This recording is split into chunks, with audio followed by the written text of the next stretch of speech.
Good evening, my all dear and lovely student. Welcome back to my YouTube channel Neha Tiwari Study Motivation. Myself Neha Tiwari, and today I will discuss about the part third of human respiratory system.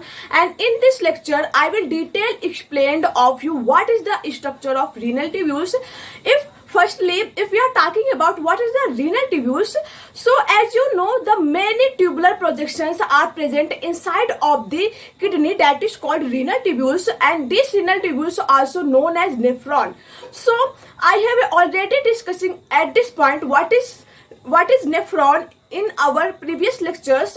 Nephron is a tubular projections. Nephron is a tubular projections which are millions amount are present inside of the kidney, that is called nephrons, and it is made up of epithelial cells. And nephron is the most important organs in a kidney, and nephron is also known as a filter unit of the kidney. Nephron, it is a structural and functional unit of the kidney. Why nephron is called it is a structural and functional unit of kidney?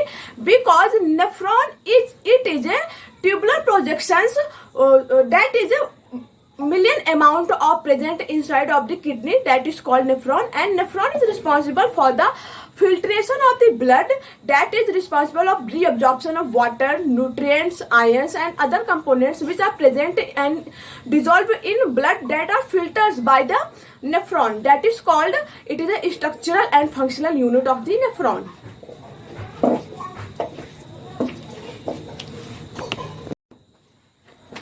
So in this lectures, student, especially today I will discuss about the what is the function of the renal tubules, that is also known as nephron.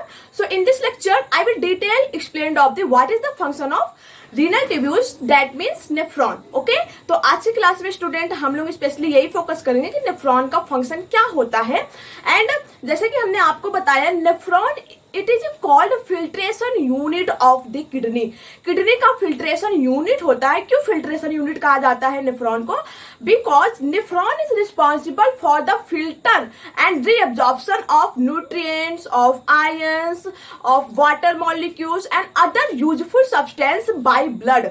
Okay, by the process of reabsorption. So it is a filtration unit of the kidney.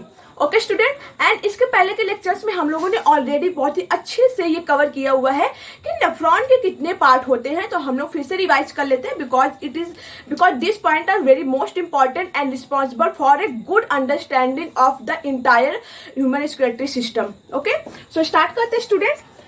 जैसे कि जो nephron होता है, nephron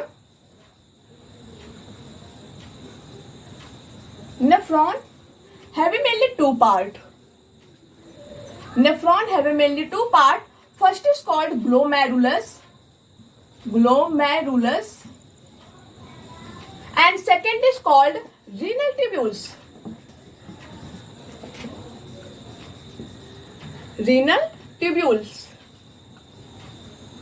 Okay, student. So, firstly, what is renal tubules? The many tubular projections are present inside of the kidney, that is called renal tubules, and renal tubules have further divided into mainly four parts. Renal tubules have divided into mainly four parts. First is called Bowman capsule.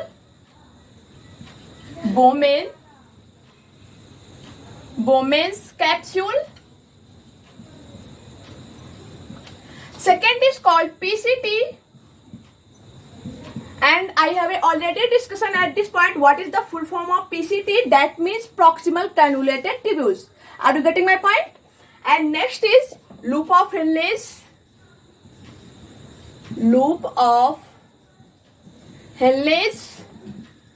and fourth is DCT, distal cannulated tubules. Loop of Henle's mainly divided into two parts: ascending loop of Henle's and descending loop of Henle. Loop of Henle. I hope I am very clear of this point because these points are already discussed in previous lectures. Okay student, तो ये nephron का basic structure होता है student कि nephron के पहले दो part होते हैं. पहला जो होता है उसे हम लोग बोलते हैं glomerulus. If we are talking about what is glomerulus, glomerulus क्या है? Glomerulus it is a group of blood vessels. It is a group of blood capillary blood vessels की ग्रुपिंग होती है. गुच्छा होता है पूरा ब्लड वेसल्स की. जो कैपिलरी ब्लड वेसल्स होती है उसका पूरा ग्रुप होता है, पूरा उसका गुच्छा होता है. उसी को हम लोग क्या बोलते हैं? So student, we are discussing about the point of what is the function of the renal tubules. So firstly, as you know, renal tubules have mainly four parts: Bowman capsule, PCT proximal convoluted tubule, loop of Henle, and DCT distal convoluted tubules. Are you getting my point? And next students, if we are talking about what is glomerulus, because nephron is divided mainly two parts: glomerulus and renal tubules. Glomerulus, what is glomerulus? It is a tuft of capillaries blood vessels. Glomerulus it is a grouping of the blood vessels. capillaries blood vessels की grouping होती है जो आपका glomerulus होता है. तो glomerulus क्या होता है बेसिकली स्टूडेंट? तो ग्लोमेरुलस जो है वो स्पेशली आपकी कैपिलरी ब्लड वेसल्स की ग्रुपिंग होती है. बहुत सारा इसका गुच्छा होता है, उसी को हम लोग क्या बोलते हैं? ग्लोमेरुलस कहते हैं. एंड इसका मोस्ट इंपॉर्टेंट रोल क्या होता है? जो आपकी कैपिलरी ब्लड वेसल्स है, इसका मोस्ट इंपॉर्टेंट रोल ये है कि ये किडनी के अंदर जब ये जाएंगी, जब ये इंटर करेंगे किडनी के अंदर, तो किडनी की सेल्स को ऑक्सीजन प्रोवाइड करेंगी.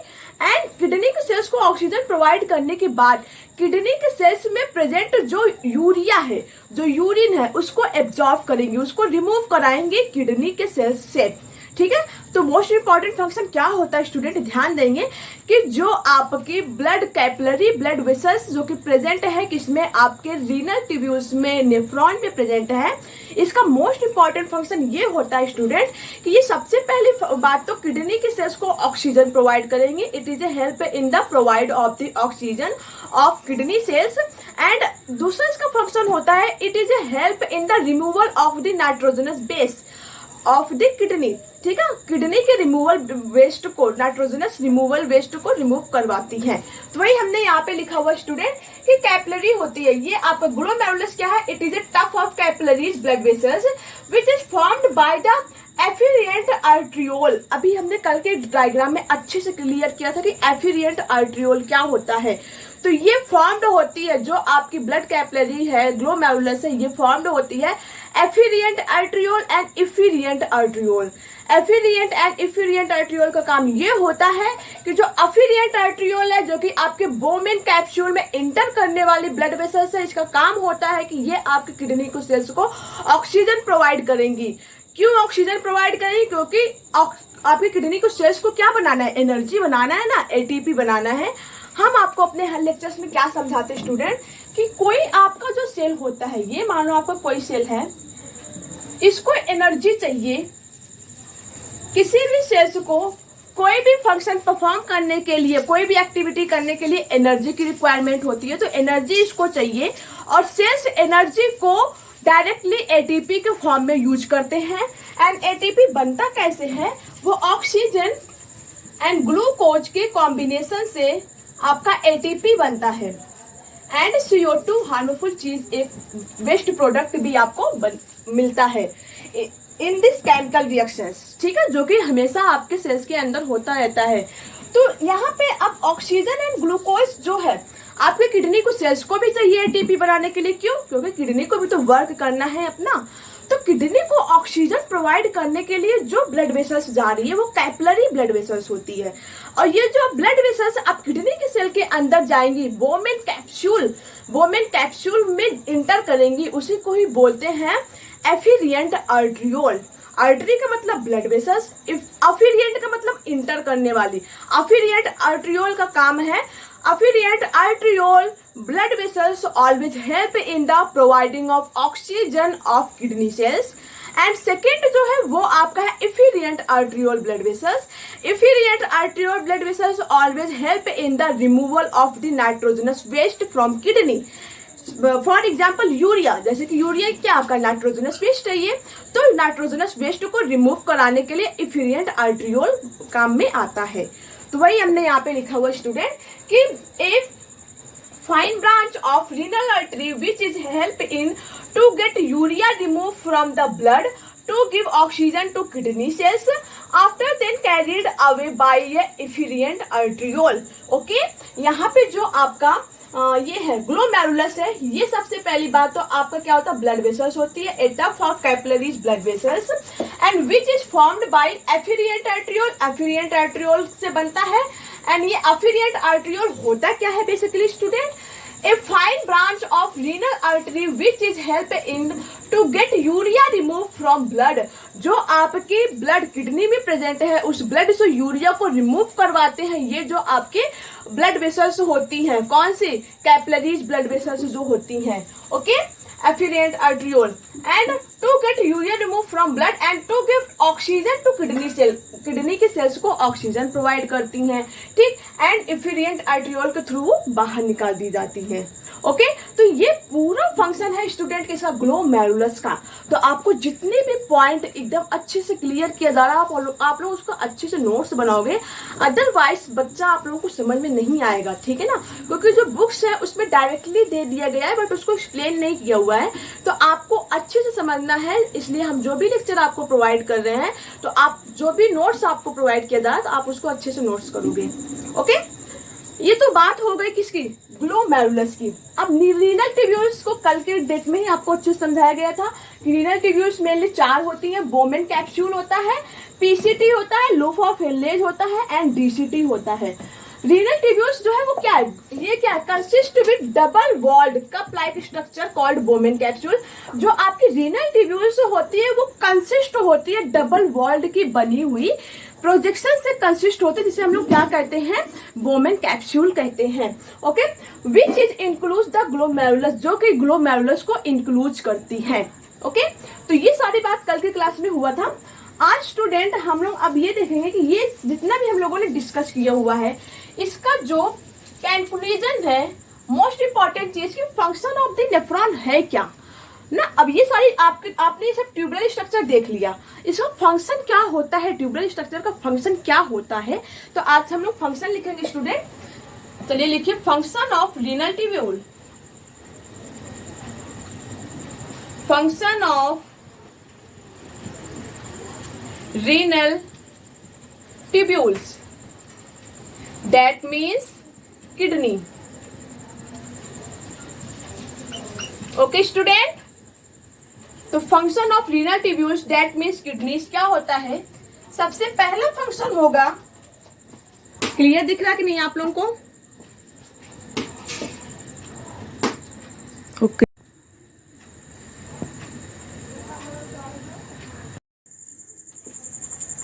so student we are discussing about the function of the kidney, and as you know the function of the kidneys are directly depend upon the nephron, and nephron it is a muscular tubular projections which are present inside of the kidney, that is called nephron. And nephron it is also known as a filtration unit of the kidney, and nephron it is made up of epithelial cells, and nephron it is also called, it is a structural and functional unit of the kidney। Okay student, इतने point में हम लोगों ने discuss किया। And अब देखेंगे कि most important role होता क्या है नेफ्रॉन का। तो नेफ्रॉन जो कि ट्यूबुलर प्रोजेक्शंस होती है, जो कि प्रेजेंट होती है आपकी किडनी के अंदर, तो इसका मोस्ट इंपॉर्टेंट रोल ये होता है कि it is always help in the filtration of the substance which are dissolve in blood such as ions, nutrients, water molecules and other useful substances which are dissolved in blood, that is filtered by the nephron, that is reabsorption by the nephron। okay student, तो nephron का most important function ही यही होता है बच्चों कि जो blood में जो भी यूजेबल सब्सटेंस प्रेजेंट है, यूजेबल सब्सटेंस जो भी ब्लड में प्रेजेंट है उसको नेफ्रॉन क्या करता है, रीएब्जॉर्ब कर लेते हैं। वो नेफ्रॉन ट्यूब्यूल्स के थ्रू रीएब्जॉर्ब कर लिए जाते हैं। जैसे कि यहाँ पे देखिए फिगर बना हुआ स्टूडेंट, ये क्या है आपका, ये आपका structure of the renal tubule है, structure of the renal tubule that means structure of the nephron. Nephron में आपको कितना पार्ट बताया गया था, सबसे पहले ग्लोमेरुलस। तो यहाँ पे ग्लोमेरुलस कहाँ है स्टूडेंट, ध्यान देंगे, ये आपका ग्लोमेरुलस है। What is this, it is A glomerulus. यहाँ पे हम लोग नेमिंग कर ले, ग्लोमेरुलस। ओके, ये जो है ये आपका ग्लोमेरुलस है। आपको बताया गया था स्टूडेंट जो ग्लोमेरुलस होता है, अभी हमने इसके पहले डिस्कस किया कि ग्लोमेरुलस बेसिकली ब्लड वेसल्स की ग्रुपिंग होती है। ठीक है, कौन सी ब्लड वेसल्स की ग्रुपिंग होती है, कैपिलरी ब्लड वेसल्स की ग्रुपिंग होती है। और ये जो आपकी ब्लड वेसल्स अंदर जा रही है ब्लड वेसल, इसको हम लोग बोलते हैं अफिलिएंट आर्टरियोल। इस ब्लड वेसल्स को क्या बोलेंगे, अफिलिएंट आर्टरियोल। अफिलिएंट आर्टरियोल जो ब्लड वेसल्स आपके वोमेन कैप्सूल में इंटर कर रही है, और ये कौन सी ब्लड वेसल्स है जो वोमेन कैप्सूल से बाहर निकल रही है, इसको हम लोग बोलते हैं इफिलिएंट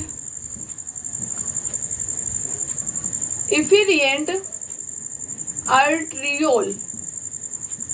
ओके, आर्टरियोल, इफिलिएंट आर्टरियोल हो गया, ये अफिलिएंट। और ये double cup like projection present होती है, double cup like wall present होती है, जिसे हम लोग क्या कहते हैं, women capsule.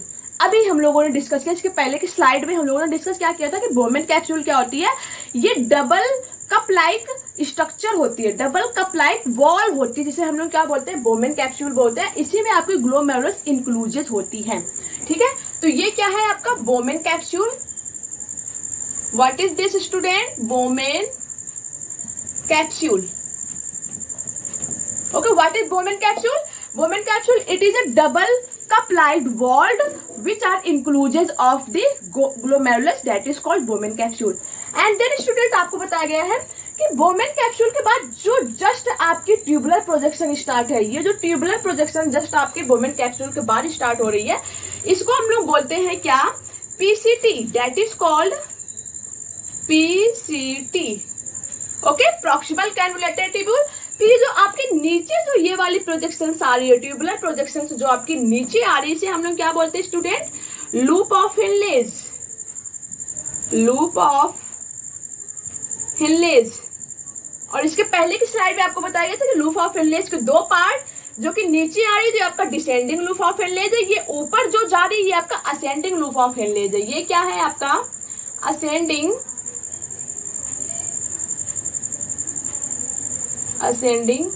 Loop of Henle's. Okay, and then ये आप कौन सी ट्यूब आपकी स्टार्ट हो गई है, DCT। ओके, एंड ये क्या है स्टूडेंट आपका collecting duct, collecting duct. Okay, and आपको बताया गया था स्टूडेंट कि ये जो ऊपर वाला पार्ट है ये आपका मेडुलरी रीजन है, सॉरी ये आपका कॉर्टेक्स रीजन है, कॉर्टेक्स रीजन, एंड ये नीचे वाला मेडुलरी रीजन है, मेडुलरी रीजन। ओके, तो ऊपर वाला कॉर्टेक्स रीजन है स्टूडेंट, एंड नीचे वाला आपका मेडुलरी रीजन है। तो अब आपको ये क्लियर हो गया होगा मेडुलरी और कॉर्टेक्स रीजन होता क्या है। बेसिकली आपका ये किडनी है, क्या ये, what is this, it is A kidney. ये जो पार्ट है जहां पे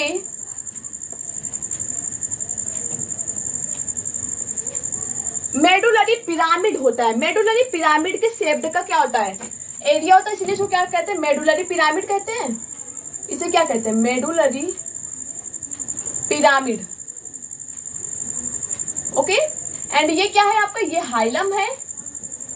हाइलम एक ऐसा साइट है जहां से आपकी नर्व सेल इंटर करेंगी, ब्लड वेसल्स इंटर करेंगी, एंड यूरेटर इंटर करेगा। एंड ये पार्ट आपका क्या है, कॉर्टेक्स है, ये कॉर्टेक्स है। इस पार्ट में डिस्कस हो गया था स्टूडेंट। तो अब आपको ध्यान देना है कि नेफ्रॉन का कितना पार्ट कॉर्टेक्स रीजन में प्रेजेंट है और कितना पार्ट आपके मेडुलरी रीजन में प्रेजेंट है। ध्यान देंगे स्टूडेंट। तो कॉर्टेक्स रीजन में ओनली आपका PCT, DCT, Bowman capsule and glomerulus present होता है। और ओनली केवल लूप ऑफ हेनलेज जो कि आपकी पिरामिड मेडुलरी पिरामिड रीजन में प्रेजेंट होता है। ये देखो लिखा हुआ है, ये मेडुलरी रीजन है जिसमें आपका केवल लूप ऑफ हेनलेज प्रेजेंट है। कॉर्टेक्स रीजन में आपका क्या क्या प्रेजेंट है, ग्लोमेरुलस है, बोमेन कैप्सूल है, पीसीटी है एंड डीसीटी है। ओके, एंड कलेक्टिंग डक्ट वो दोनों पार्ट में प्रेजेंट होता है। तो ये तो मोस्ट इंपॉर्टेंट चीज हो गया स्टूडेंट कि कौन सा पार्ट जो है रीनल ट्यूब्यूल्स का किडनी के किस पार्ट में प्रेजेंट है। और फंक्शन हम लोगों ने क्या देखा, सबसे पहला फंक्शन क्या होता है, what is the function of kidney या what is the function of renal tubules. So renal tubules always help in the removal of the nutrients, removal of the ions and removal of the useful substance which are dissolved in the blood, okay, by the process of reabsorption by renal tubules.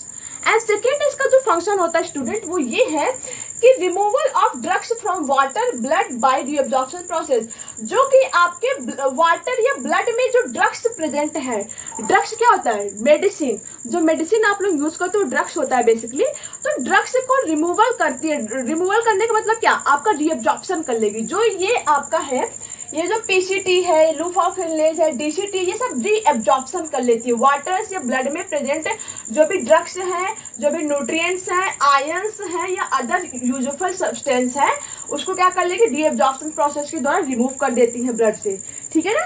And third जो है, it is a help in the process of regulatory function.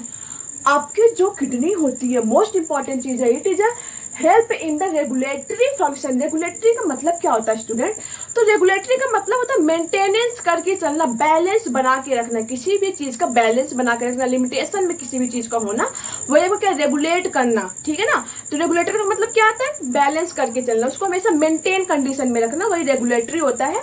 तो यहाँ पे regulatory process में भी help करती है आपकी kidney. It is a help in the process of regulatory function. किसका किसका रेगुलेटरी करती है, regulates ionic concentration in blood, blood में जो आयनिक कंसंट्रेशन होता है उसका रेगुलेशन बना के रखती है। कौन, आपकी किडनी जो है। कैसे, जैसे आप लोग अब जो भी न्यूट्रिएंट्स यूज करते हो, जैसे सपोज आप नमक खाते हो, आयोडीन, उसमें क्या प्रेजेंट होता है, Na+Cl- प्रेजेंट होता है, तो उसको भी क्या करेगी, उसको भी ये बैलेंस करेगी। कौन, आपका किडनी। तो वही है regulatory of the ionic concentration. Okay, and second है रेगुलेट्स वाटर कंसंट्रेशन। वाटर के कंसंट्रेशन को भी रेगुलेट करती है, वाटर के भी कंसंट्रेशन को ये रेगुलेट करेगी। And regulate pH of blood, blood के पीएच को भी रेगुलेट करती है।